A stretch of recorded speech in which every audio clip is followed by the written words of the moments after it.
पाकिस्तान में महंगाई 13 साल के रिकॉर्ड स्तर पर पहुंची। इस वक्त की बड़ी खबर, पाकिस्तान में महंगाई दर रिकॉर्ड 21% के पार। पिछले 13 साल में जून 2022 में सबसे महंगा महीना साबित हुआ है।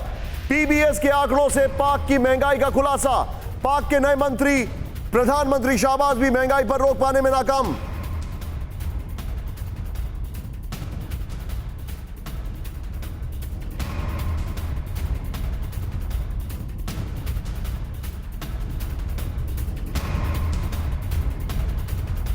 मैं सीधे चलूंगा यहां पर, गुलाम अब्बास मेरे साथ हैं। गुलाम अब्बास, पाकिस्तान में महंगाई बढ़ रही है, गुर्बत और दिक्कतें भी। अभिषेक उपाध्याय जी मेरे साथ जुड़ चुके हैं। अभिषेक भाई, thank you so much for joining us. Ghulam भाई, ये बताइए अभी इस वक्त पाकिस्तान में क्या हालात हैं?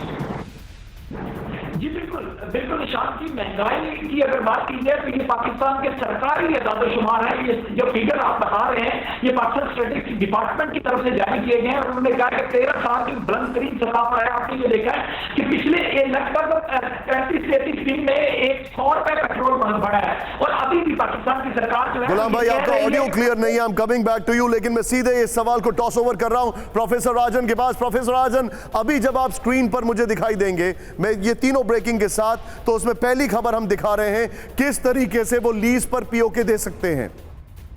Excuse me. दूसरी खबर हम दिखा रहे हैं कि किस तरह के वो अपने गार्ड्स तैनात कर सकते हैं। तीसरी खबर है पाकिस्तान में महंगाई।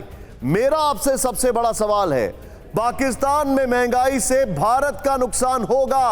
जो दुनिया के लोग कहते हैं, इंडिया के लोग कहते हैं कि हमें कोई फर्क नहीं पड़ता, पाकिस्तान का सबसे बड़ा एम्प्लॉयमेंट है टेररिज्म, और वो ज्यादा उसमें लोगों की नौकरियां लगाने की कोशिश करेंगे क्योंकि they are not generating any service और गुड्स।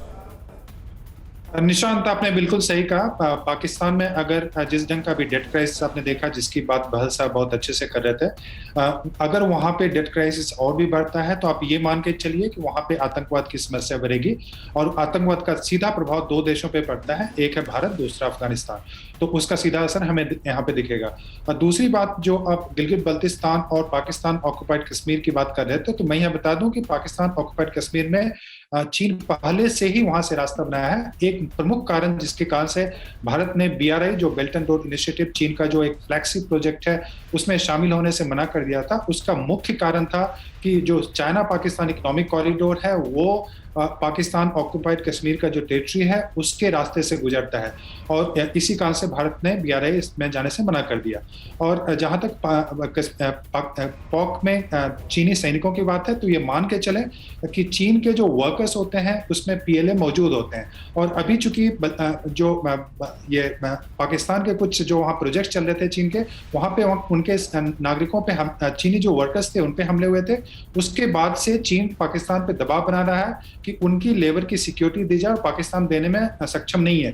तो चीन चाहता है कि इसी बहाने वो अपने जो सैनिकों हैं या उनके जो भी फोर्सेस हैं उनको वहां पे भेजे, और पाक में मौजूद हैं, गिलगित बल्तिस्तान के इलाके में मौजूद हैं, और चाइना पाकिस्तान। सर, मैं आपसे सीधे प्रोफेसर राजन दो चीजें पूछ रहा हूं।